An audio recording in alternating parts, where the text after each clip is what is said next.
Wednesday marked a monumental day in the Ghana film industry when President Nana Addo Dankwa Akufo-Addo launched a $25 million presidential film pitch series aimed at making Ghana's film industry a significant contributor to national development.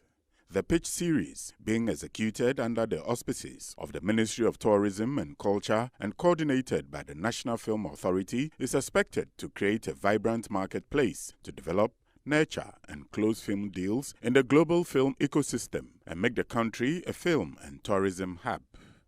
Launching the project in Accra, President Akufo-Addo noted that Ghana had abundant forts and castles, national parks, historic palaces, wildlife and festivals that could be filmed and marketed for tourist purposes. He reiterated the importance of culture and the arts to the future development of the country, adding that Ghana was capable of building a profitable and viable film industry like its counterparts in America and Nigeria. Even though the film and creative arts sectors have mostly been private sector led, considerable gains have been made over the years by government interventions through policy, through legislation, through investment and promotion. That is why I'm happy to announce that I've given assent to the Creative Arts Industry Act, passed by the 7th Parliament of the 4th Republic, which will help create an enabling environment for the Ghanaian film sector and the creative arts sector in general to contribute effectively to the nation's growth. The president also noted that the consistent favorable rankings of Ghana by the World Economic Forum Global Competitive Report as politically stable, with a safe and secure environment, unique and better tourist assets and infrastructure, should make the country a preferable film and tourism hub which should be leveraged by Ghanaian film producers. Government recognizes the importance of the film industry and expects the Ministry of Tourism, Arts and Culture and the National Film Authority to make film tourism an important part of their activities. Our country has an abundance of forts and castles, national parks, historic traditional palaces, wildlife and festivals that could be filmed and marketed for tourist purposes. It is for these reasons that we have gathered this afternoon to launch the first ever presidential film pitch series, which also is the first of its kind on the continent. He noted that the $25 million investment in the industry will go a long way to strengthen the local film ecosystem, with some 6,000 jobs set to be created as a result. Fellow Ghanaians, government through the Ministry of Tourism, Arts and Culture and the National Film Authority has brought together Ghanaian film producers on one hand and investors, distributors and marketers on the other to make deals to the tune of $25 million United States dollars. This investment, which has already been secured, would go a long way to strengthen the local film ecosystem. The selected films have to meet stringent criteria, which include innovation, feasibility, impactfulness, and scalability. The project is expected to generate 6,000 jobs for Ghanaians, which is in line with government's job creation agenda. Ghanaian film producers now have the opportunity to access markets for their films, and I want to take this opportunity to encourage local film producers to show more creativity and innovation in their productions to make Ghanaian film not only popular within the country, but also capable of satisfying international audiences. The president further announced a €45 million facility for the National Film and Television Institute, NAFTI, the oldest film and television training school in West Africa, for its retooling into a world-class training facility to enable it to provide the needed training for players in the industry. Government is retooling NAFTI to enable and provide the needed training for players in the industry in our quest to make Ghana attractive to international film productions, as well as the hub of film production in West Africa. 45 million euros have been approved for NAFTI to reform it into a world-class training facility.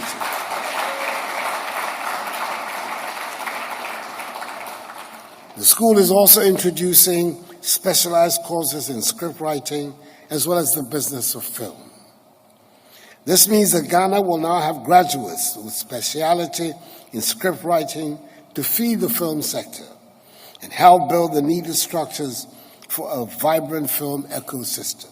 The Minister for Tourism and Culture, Mohamed Ibrahim Awal, for his part, said the arts are big money avenues that can make the Ghanaian filmmaker resourceful and comfortable.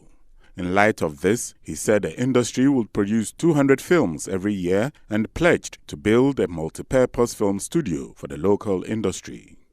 He expressed the hope that the industry, with the enabling conditions, be able to churn out $5 billion every year for the country. We would invest in this ecosystem to make sure that our artists, filmmakers, musicians inclusive, become rich and comfortable. As part of the President's effort to create jobs and make Ghanaians rich. In this connection, Mr. President, we want to help produce 200 movies every year. 200 Ghanaian movies every year. And that would generate approximately 40,000 jobs every year from the film sector alone. We also want to encourage the production of film scripts. If you have a film bank with good scripts, they'll have very good films to show. Mr. President, we are working very hard with the private sector to build multi-purpose studios in this country. By the end of next year, God willing, we'll have a very big multi-purpose film studio to produce films and music in this country. We are doing that because the President thinks that the creative arts sector is a gold area for Ghana. The President has access to make sure that we do whatever we can to ensure that this sector is not only competitive in Ghana, but globally. And I want to urge everybody to support us in our drive to create a sector that will create jobs for young people and contribute to Ghana's GDP. So, President, the tourism, arts, and culture sector would generate from next year, God willing, $5 billion as revenue to this country. The Presidential Film Pitch Series is a project aimed at creating the platform for Ghanaian filmmakers within the Ghana film ecosystem to engage investors, broadcasters, distributors, sponsors, and platforms around the world for potential collaboration, sponsorships, investment, sales, and advertising opportunities. The intervention of the Ministry of Finance and the Ghana Revenue Authority in the downstream sector of the petroleum and gas industry in Ghana has yielded over 1 billion Ghana cedis in revenue to the government of Ghana from May 2020 to March this year. In 10 months of the introduction of the intervention by way of a revenue assurance operation conducted at 16 of Ghana's 20 fuel and gas depots around the country, 1,072,424,787 Ghana cedis was recorded as revenue in the lifting of petroleum products in the country. This was revealed at a press briefing organized by Strategic Mobilization Limited, a Ghanaian-owned company, to throw light on the Ministry of Finance mandated operations, which include transaction price audit and assurance services, external price verification services for the Customs Division of the Ghana Revenue Authority, GRA, and the downstream petroleum measurement audit to aid reconciliation and revenue enhancement for GRA. The company uses its electronic metering and monitoring system installed at the fuel and gas depots to measure the volumes received and lifted by the bulk storage companies operating in the country. Former Controller and Accountant General Christian Tetesoti, who is the Chief Executive Officer of SML, disclosed this to the media, saying the system, commissioned in June 2020, validates and assures the quantity of petroleum products lifted from the various depots and sites across the country in real time, emphasizing that the revenue has increased tremendously since then. We were contracted to monitor and provide revenue assurance for the Ghana Revenue Authority and the Ministry of Finance, GRA, to provide revenue assurance service for the GRA and the Ministry of Finance in the downstream petroleum sector. I can say that 10 months down the line, when we started monitoring 2020 June up to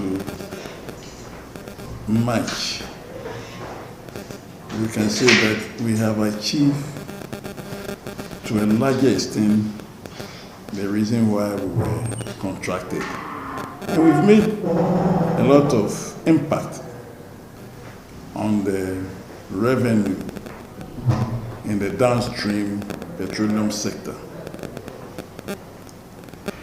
Taking the trend 2018, 2019, 2020, you can see that there have been remarkable improvement in the revenue since June. In fact, it started from May 2020 when we were installing our facilities and we were doing physical monitoring. But in June 2020, you can see the trend has suddenly changed. And this tells us that the monitoring has been effective. In terms of monetary value, the 10 months, the additional revenue as compared to 2019 has been 1 billion and over. So our presence in our monitoring, I can say, has been very effective. He added that this pattern can be attributed to effective monitoring by the introduction of the electronic monitoring system by SML and the vigilance of the GRA custom officers. Apart from July 2018, 2019 and 2020 comparison, which showed a marginal increase, the other periods have shown significant increases as compared with the previous year's performances. June 2018, compared with 2019, showed an increase of 4.5%, while June 2019, compared with June 2020, showed a significant increase of 25%. Similarly, September 2018, compared with 2019, showed an increase of 12.1%, while September 2019, compared with September 2020, showed an increase of 28%.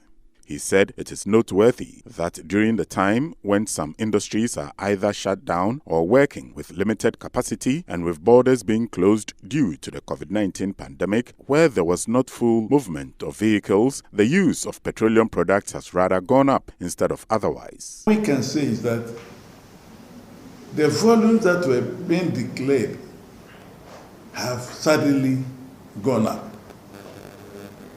And so one could infer that maybe in the past, the volumes that were being declared were not the right volumes.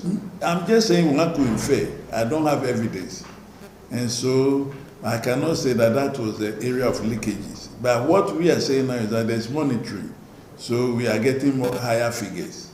He said initially some of the players were disputing the figures by SML, but now the evidence is empirical to avoid any doubts. In the past, there is always a confusion as to which volumes are right, because volumes declared by various stakeholders do not agree.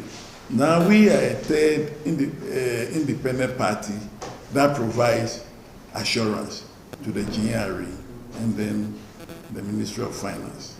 It is believed the leakages in the sector is due to the diversion of petroleum products for re-export back to the domestic market and also under declaration of volumes lifted for domestic markets. It will be recalled that in June last year, Finance Minister Ken Ofori-Atta said the National Petroleum Authority, the GRA, and the Depot's Independent Reconciliation of reported sales of diesel and petrol for 2016 to 2018 showed differing figures, which prompted authorities to mandate SML to provide revenue assurance services to curtail the leakages. The Minister of Works and Housing, Francis Asensio-Boakye, has revealed that corruption and lack of proper planning by politicians caused the delay in the completion of the Saglemi housing project. According to him, government requires an additional $32 million to complete the much talked about, which has been at a standstill for years now. It follows an initial technical audit by the Ghana Institution of Surveyors on the project, which was initially expected to deliver 5,000 houses. The Saglemi housing project, which initially had a target of 5,000 units at a cost of $200 million, was reduced to 1,502 units at the same amount of $200 million. Recently, a video going round on social media purportedly shortened with a company commentary by a person identifying himself as Hassan Ayariga, decrying the state of affairs on the site and canvassing for mass occupation without recourse to the due procedure has attracted attention.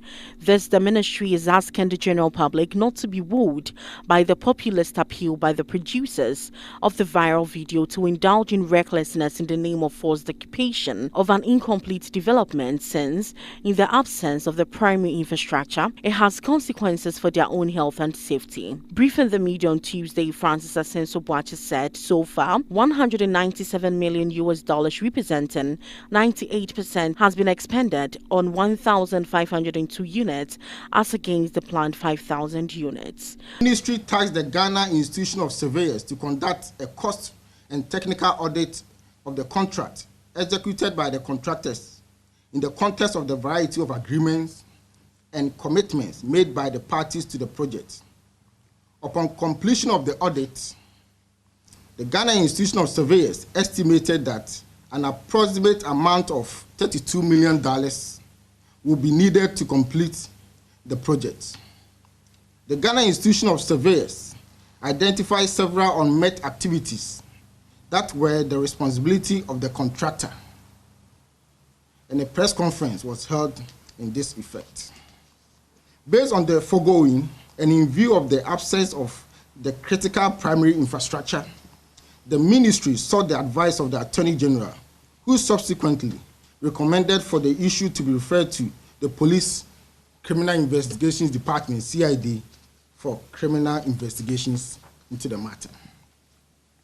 However, having understood the complexity of the issues surrounding this project, upon assumption of office as the new sector minister for Works and Housing, I directed the Architectural and Engineering Services Department, AESL, a consultancy agency under my ministry, to validate the report of the Ghana Institution of Surveyors and advise accordingly. As recent as 18th March 2021, I have personally visited the project site and have acknowledged the urgent need to complete the project, notwithstanding the complexities of the project. The ministry believes that if the aim of the video was altruistic, as the voice-over narrator attempts to communicate, the thrust of the message would have gone beyond the appeal to populism from what is clearly a superficial dab at the challenges confronting the Saglemi project. Confirming that the government continues to engage stakeholders to ensure the completion of the project, Honorable Francis Asensio-Boakye, who is the minister for the sector, has assured the public of their commitment not to leave the Saglemi housing project in that sorry state.